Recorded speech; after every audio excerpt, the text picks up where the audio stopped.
नमस्कार दोस्तों, स्वागत है आप सभी का ग्रीन टीवी के खास कार्यक्रम किसान बुलेटिन में। और मैं हूं आपकी सेवक और मित्र पारुल यादव। आज के किसान बुलेटिन में सबसे पहले नज़र डालेंगे उत्तर प्रदेश में होने जा रहे कृषि कुंभ के आयोजन पर। नई तकनीकों से किसानों को रूबरू करवाएंगे कृषि विशेषज्ञ। इसके बाद आपको बताएंगे राजस्थान सरकार ने मधुमक्खी पालन के लिए वित्तीय प्रस्ताव को दी मंजूरी। बी कीपिंग किट व उपकरण खरीदने के लिए मिलेगा अनुदान। इसके बाद जानेंगे कृषि वैज्ञानिकों द्वारा विकसित की गई खास तकनीक के बारे में, जिसके तहत सिर्फ बच्चियों को जन्म देंगी गाय और भैंसें। उत्तर प्रदेश सरकार द्वारा नवंबर में कृषि कुंभ का आयोजन किया जाने वाला है, जिसके लिए प्रदेश सरकार की तरफ से ऐलान भी कर दिया गया है।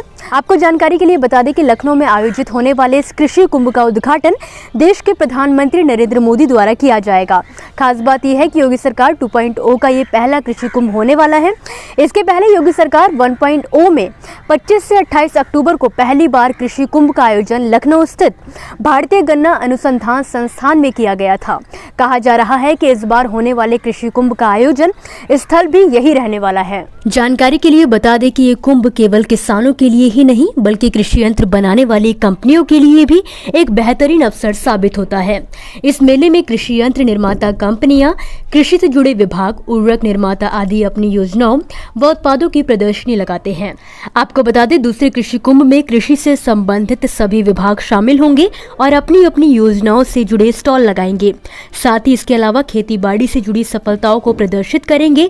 इन विभागों में पशुपालन, गन्ना, रेशम, मत्स्य उद्यान और उपभूमि सुधार निगम इत्यादि प्रमुख हैं। वहीं फसल विविधीकरण, जैविक खेती, भूजल संरक्षण, हाइड्रोपोनिक्स, वर्टिकल गार्डन, औषधीय पौधों की खेती पर विशेष ध्यान दिया जाएगा। देश में किसानों की आमदनी बढ़ाने के लिए सरकार खेती के साथ ही अन्य सहायक गतिविधियों को भी बढ़ावा देने में जुटी हुई है, जिनमें मधुमक्खी पालन का नाम भी शामिल है। और इसी मधुमक्खी पालन के महत्व को देखते हुए हाल ही में राजस्थान सरकार ने किसानों को अनुदान, किट एवं प्रशिक्षण उपलब्ध करवाने के लिए 25.67 करोड़ रुपए के वित्तीय प्रस्ताव को अपनी मंजूरी दी है। सरकार के इस फैसले से प्रदेश के भरतपुर, श्रीगंगानगर, अलवर, धौलपुर समेत विभिन्न जिलों के 10,000 किसान लाभान्वित होंगे। सरकारी प्रस्ताव के अनुसार 2500 किसानों को मधुमक्खी पालन के लिए प्रति किसान 50 मधुमक्खी बॉक्स और साथ ही 50 मधुमक्खी कॉलोनी के लिए लागत का 40% अनुदान दिया जाएगा। साथ ही प्रति किसान एक बी कीपिंग किट के लिए अनुदान राशि उपलब्ध करवाई जाएगी। इसके अतिरिक्त 7500 किसानों को मधुमक्खी पालन प्रशिक्षण दिया जाएगा तथा मधुक्रांति पोर्टल पर मधुमक्खी पालक के रूप में उनका पंजीकरण किया जाएगा। आपको बता दें, किसानों को प्रशिक्षण, अनुदान व किट उपलब्ध करवाने के लिए राशि किसान कल्याण कोष से उपलब्ध करवाई जाने वाली है। मुख्यमंत्री के इस निर्णय से एक ओर जहां प्रदेश में मधुमक्खी पालन को प्रोत्साहन मिलेगा, वहीं इस लाभकारी व्यवसाय से जुड़ने के कारण किसानों की आय में बढ़ोतरी हो सकेगी। गौरतलब है कि गहलोत सरकार द्वारा इस संबंध में वर्ष 2023 से 24 के बजट में घोषणा की गई थी और अब इस घोषणा पर अमल करने के लिए ये मंजूरी दी गई है। देश में लाखों किसान जहां गाय भैंस के दूध को बेचकर कमाई कर रहे हैं, तो वहीं कई किसान इससे बने प्रोडक्ट्स की बिक्री करके अपना घर चला रहे हैं।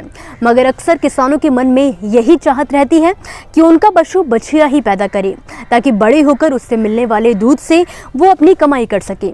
लेकिन ये सिर्फ चाहने से मुमकिन नहीं है।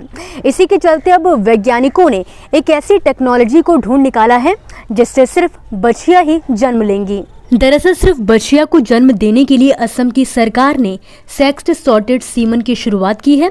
असम सरकार का मानना है कि इस मिशन से राज्य में दूध उत्पादन में बढ़ोतरी होगी। मुख्यमंत्री हेमंत बिस्वा शर्मा की सरकार ने प्रदेश में माता बछड़ों की संख्या बढ़ाने के लिए 1.16 लाख सेक्स सॉर्टेड सीमन खरीदने का प्लान बनाया है। खास बात यह है कि मुख्यमंत्री हेमंत ने खुद ट्वीट कर इसकी जानकारी दी है। उन्होंने कहा कि सरकार राज्य में गाय और भैंसों के लिए कृत्रिम गर्भाधान की प्रक्रिया शुरू करेगी। सेक्स सॉर्टेड सीमन एक ऐसा प्रोसेस है जिसके तहत लैब में शुक्राणुओं से उसके वायु गुणों को अलग कर दिया जाता है। इसके बाद इन शुक्राणुओं को गायों और भैंसों के गर्भ में डाला जाता है। ऐसा करने से गाय और भैंसों से होने वाले बच्चे में बछिया का जन्म की संभावना 90% तक बढ़ जाती है। तो दोस्तों ये थी वो खबरें जिन्हें हमने आप तक विस्तार से पहुंचाया, लेकिन अब हम बात करेंगे कुछ ऐसी खबरों की जिनके बारे में भी आपके पास जानकारी होना ज़रूरी है। तो चलिए फटाफट से एक नज़र डालते हैं खेती किसानी और कृषि क्षेत्र से जुड़ी आज की छोटी बड़ी अपडेट्स पर। देश में सबसे ज्यादा आम का उत्पादन करने वाले राज्य उत्तर प्रदेश का आम अब विदेशों में अपनी धूम मचा रहा है। हाल ही में मॉस्को में 6 से 9 जुलाई तक आयोजित हुए आम महोत्सव में उत्तर प्रदेश के लंगड़ा, दशहरी और आम्रपाली आम ने खूब धूम मचाई है। खास बात यह है कि पहली बार उत्तर प्रदेश ने इस महोत्सव में भाग लिया था। देश भर में हो रही बारिश अब आम जनता और किसान दोनों के लिए दुश्मन बन चुकी है। जहां बारिश के चलते किसानों के खेतों में खड़ी मक्का बर्बाद हो रही है, तो वहीं सब्जियों की कीमतें अब आसमान छूने लगी हैं।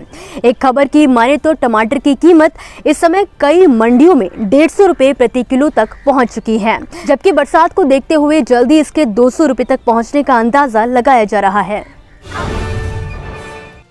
हिमाचल की सब्जी मंडी सोलन में टमाटर के बाद अब शिमला मिर्च की कीमतों में तेजी से उछाल दर्ज किया गया है। जहां सीजन की शुरुआत से शिमला मिर्च के दाम से किसानों को निराशा हाथ लगी थी, तो वहीं पहले शिमला मिर्च 10 से 25 रुपये किलो बिक रहा था। वहीं शिमला मिर्च की कीमत अब 75 से 91 रुपये किलो जा पहुंची है। कन्नौज में बीते कई दिनों से हो रही लगातार बारिश के बीच बीते शनिवार को आकाशीय बिजली गिरने से एक किसान की मौत हो चुकी है, जबकि अलग अलग स्थानों पर 2 महिलाओं समेत कुल 6 लोगों के झुलसने की खबर मिली है। बताया जा रहा है कि बारिश से फसल बचाने के लिए खेतों पर किसान काम कर रहे थे। इसी दौरान गुड़साईगंज के भुरजानी गांव निवासी 40 साल के किसान उमेश यादव पर बिजली गिरने से उसकी मौत हो गई। कृषि ड्रोन निर्माता कंपनी आयोटेक वर्ल्ड नेविगेशन को इफ्को से हाल ही में 500 ड्रोन का बड़ा ऑर्डर मिला है। इन कृषि ड्रोन का इस्तेमाल मुख्य तौर पर नैनो लिक्विड यूरिया और नैनो डीएपी के छिड़काव में किया जाएगा। इफ्को से मिले ऑर्डर की जानकारी देते हुए आयोटेक वर्ल्ड नेविगेशन के सह संस्थापक अनूप उपाध्याय ने कहा है कि कृषि ड्रोन की खरीद के लिए इफ्को से मिले सबसे बड़े ऑर्डर को प्राप्त करना हमारे लिए वास्तव में सम्मान की बात है। दोस्तों आज के किसान बुलेटिन की बड़ी खबरों में फिलहाल के लिए बस इतना ही। आप मुझे दीजिए इजाजत और देखते रहिए ग्रीन टीवी। नमस्कार। देखिए ग्रीन टीवी यूट्यूब पर भी, बस सब्सक्राइब करें और बेल आइकन दबाएं।